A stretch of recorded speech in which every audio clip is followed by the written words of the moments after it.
organismo humano está sometido a toda clase de influencias. Contra ellas, el cuerpo intenta defenderse haciendo uso de todas sus fuerzas.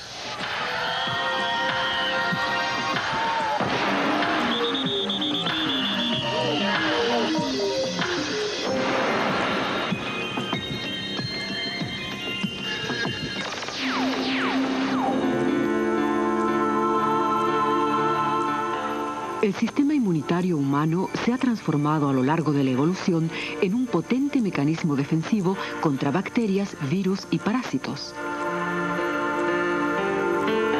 Las primeras teorías para el entendimiento del sistema inmunitario se las debemos principalmente a dos investigadores, al biólogo ruso Ilya Mechnikov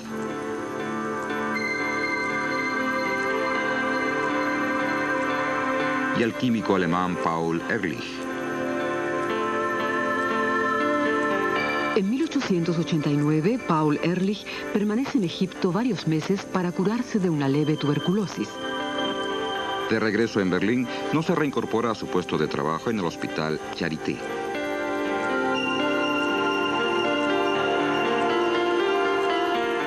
Ehrlich continúa sus investigaciones en un laboratorio propio financiado con fondos privados. Hace casi exclusivamente experimentos de coloración con muestras de tejidos. En ese campo, Ehrlich ya había adquirido fama. El objetivo de sus investigaciones es penetrar en la vida de la célula. Se interesa especialmente por el efecto de las enfermedades contagiosas sobre el organismo, esto es, sobre la célula viva. Con ayuda de colorantes, Ehrlich puede hacer visibles diferentes sectores de la célula. Así obtiene también datos sobre la naturaleza química de los componentes celulares.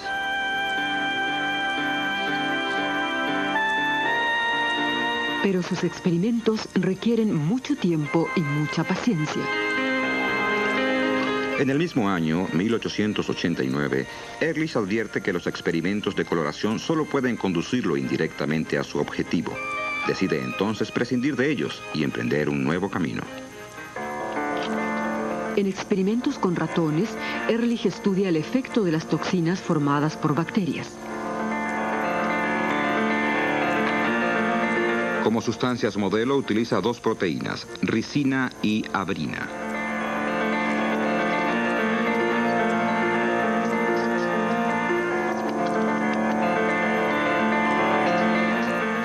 Los ratones que consumen toxina añadida por Ehrlich a sus alimentos se acostumbran lentamente a una dosis mucho más alta y mortal.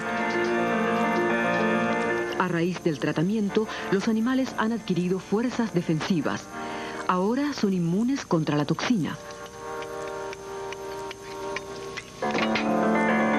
Evidentemente, había sido neutralizada por un anticuerpo, o como lo llamó Ehrlich, por una antitoxina.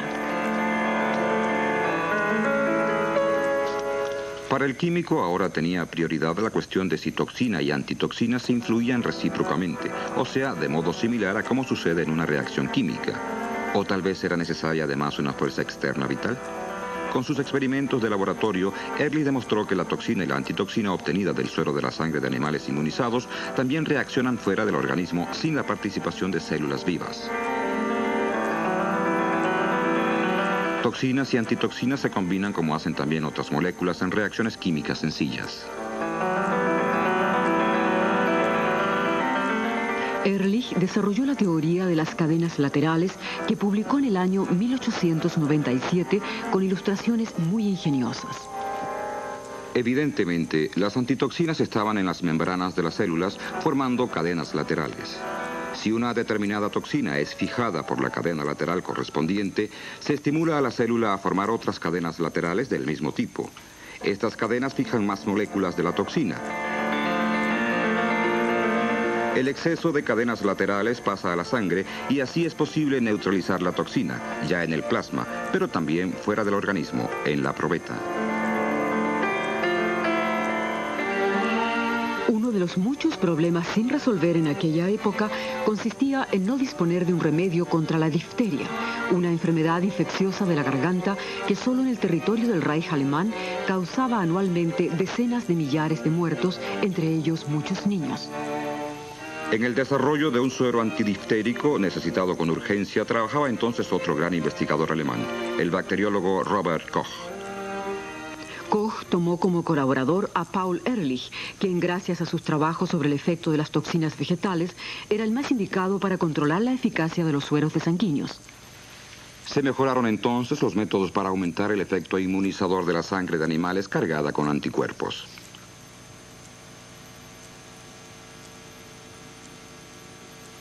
En colaboración con el bacteriólogo Emil Behring, Paul Ehrlich elabora un suero antidiftérico eficaz y posibilita su producción a escala industrial.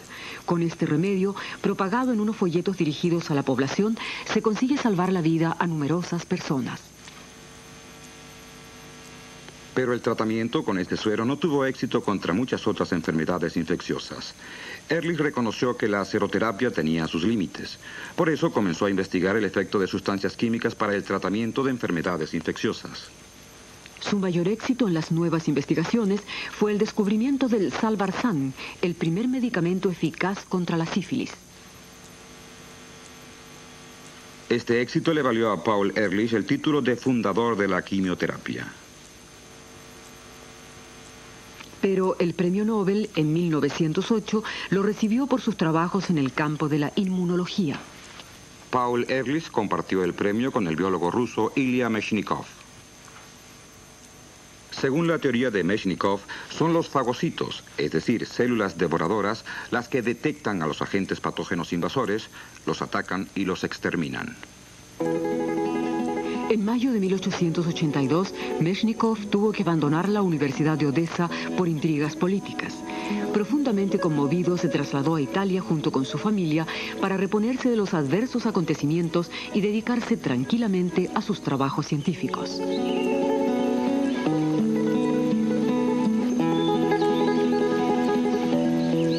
En Mesina, Mechnikov se ocupó principalmente de la biología de animales inferiores marinos.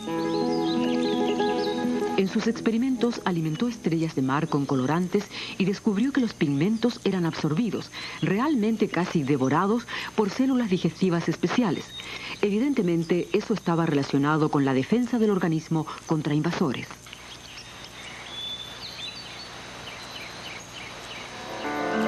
El experimento decisivo lo realizó Mechnikov en Mesina.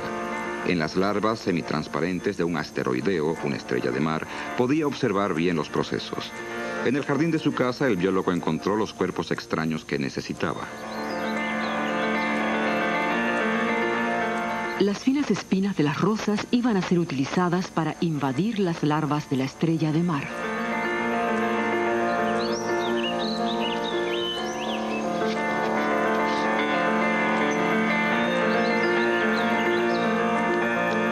Mechnikov preparó con muchísimo cuidado un portaobjetos para ponerle encima una gota de agua del mar con larvas de un asteroideo.